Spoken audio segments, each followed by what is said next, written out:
I tell you the truth. I tell you the truth. Not everybody has been able to survive them in this life.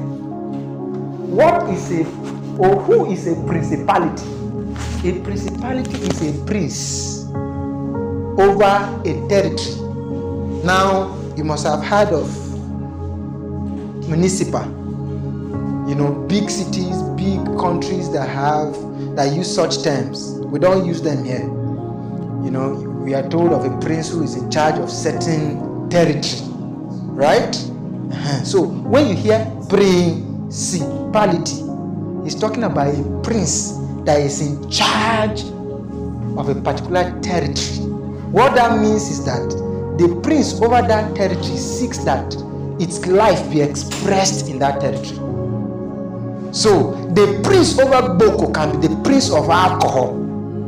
So when you come into Boko, that you are born again does not mean you are delivered from alcohol. Hello? You may have lived in Kano and have been a successful Christian, done great things. But when you come into Boko, you are not just to enter Boko like every human being. Boko has a prince. Let me ask you a question. Have you heard of kingdoms and thrones? Igala is a kingdom, right? The Idoma kingdom is a kingdom, right? What is in darkness do is that they ensure that whatever you know from where you are coming from, if you enter their territory, you are subjected to the experience of that territory. So you come into Boko as someone that doesn't drink, but all of a sudden, the temptation to drink becomes very intense. Why? You have come under a prince. Now, if you come under the government of that prince, it means that every other thing you want to do with your life will be regulated by the prince. Oh, you didn't hear me.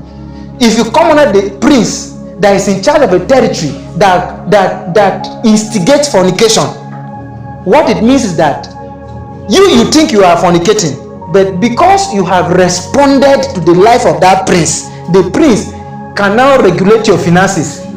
Oh, you didn't hear me. The prince can now tell when you are healthy and when you are not. You think that you only fell into fornication, but the prince, because it's his territory, he decides who has money in that territory. Oh, you're not hearing me. He decides how people live as long as they're under his government. So if you come into a territory, the reason how to live in dominion is first and foremost overcome the principality over that.